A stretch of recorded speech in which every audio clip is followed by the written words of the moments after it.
In today's video, we're going to walk you through everything you need to know regarding audiences inside Google Ads, including audience segments, as well as targeting by age, gender, and household income, as well as how to optimize these over time. Now, what we want to do first of all to actually optimize our audiences is come to audiences down here under audiences, keywords, and content. And this will bring us to the audiences page then. And the first table you can see here is for your audience segments. And when you first set up your campaign at the very beginning, you'll be asked which targeting setting you want to have your audience segment selected to. And the setting you want to choose, and the only correct option, in my opinion, is setting it to observation mode from the very beginning.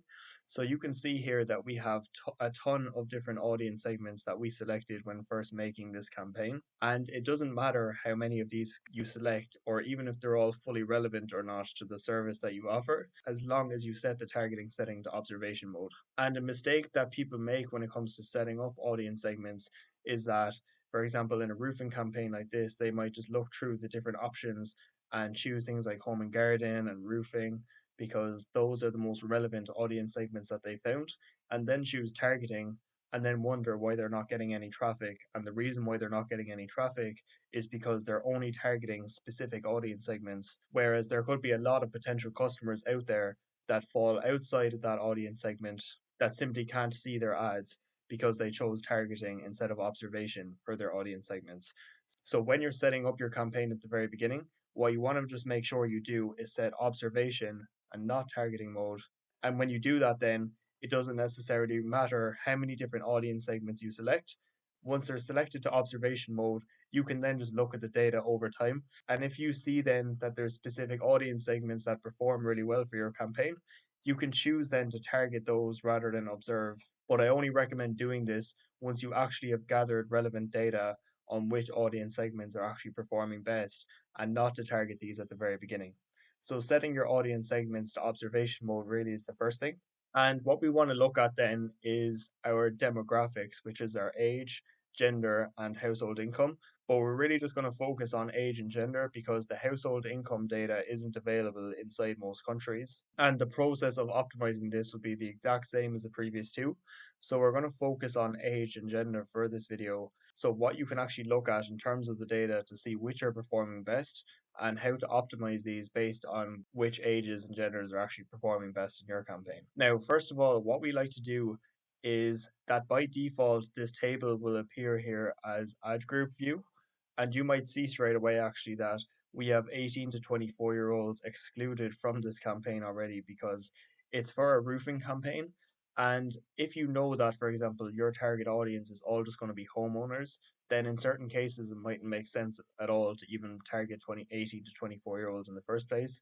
So we actually just excluded those completely. But apart from that, if there isn't any specific age groups that you know isn't worth targeting at all, then you want to just use a data driven approach to see which age groups are performing best and use that to decide which to optimize for. So, what we like to do is go to campaign view here rather than ad group view. And the main thing we really want to look at here for each age group is the cost per conversion, because the cost per lead is really the most important metric to look at. There isn't any point really in dwelling on things like the CTR or average cost per click. Apart from their cost per conversion, your conversion rate is also worth looking at. But the cost per conversion, in my opinion, is really what you want to look at the most, as well as the amount of conversions that you got.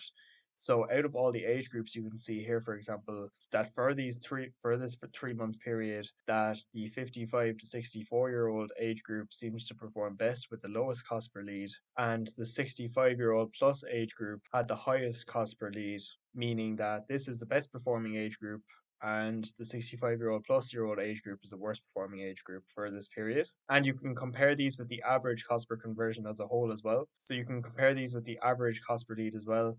So £41 here is the average cost per lead. So you can see that this is £9 better than the average, and this is around £20 worse than the average. So you can see here that 65-year-old plus, for example, is significantly worse than the other ages inside this campaign. So what would we want to do here, for example, if we wanted to add a negative bid adjustment to the 65-year-old plus age group, is we look at how much worse is it, first of all, than the average cost per lead. So if the average cost per lead is £41 and the actual cost per lead here is £61, you can see that that £61 cost per lead is almost 50% worse than the average. So we'll show you what you can do to add, for example, a 50% negative bid adjustment to this age group because the cost per lead is about 50% worse than the average. So what you want to do first of all is come from campaign view to ad group view. And what we want to do here then is add a filter and go to age 65% plus. And for this age group, we've actually already added a negative bid adjustment of 25% from before.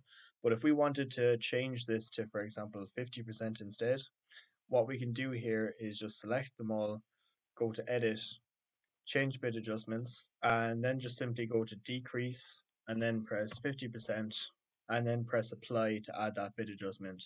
So we're not going to do that in this case just because we're looking at it on a more limited time frame than the overall from the very beginning of the campaign lifecycle. If you're looking at the full campaign lifecycle and you saw a cost per lead of one age group was 50% worse than the average, then it would make perfect sense to add a negative bid adjustment of 50% to that age group. And the same would apply then, for example, if you have another age group that could be, for example, 20% better than the average, you could add a positive bid adjustment then to that age group.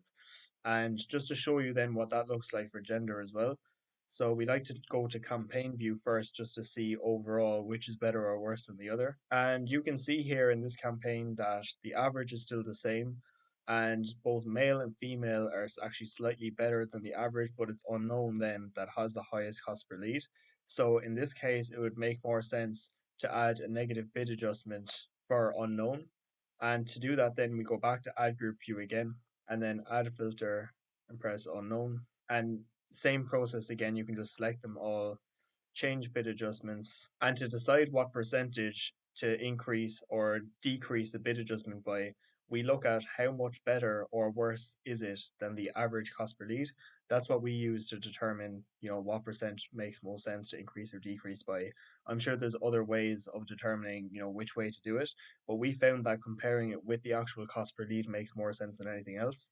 And you can see here, for example, that we've already added a bid adjustment of 10% to unknown for gender for this campaign. And lastly, then as well, from in most countries, the data for household income wouldn't be available, but you simply follow the exact same process. If, for example, you'd want to add, for example, if you wanted to add a 10% positive bid adjustment to the top 10% of earners, as you always want to look at how each age or gender or so on compares with the overall average and then make your bid adjustments accordingly on how much better or worse it is. So I hope this video helped and gave you clarity on what to do regarding audiences inside Google Ads, regarding your audience segments, as well as your demographics, including age and gender and so on. And if you do have any questions at all about audiences inside Google Ads or anything else related to Google Ads as a whole, feel free to leave a comment down below. And if you are a service-based business looking to further refine your own campaigns, feel free to have a look at the link in the description. And if you do like this Google Ads related content as well, feel free to leave a like and subscribe to the channel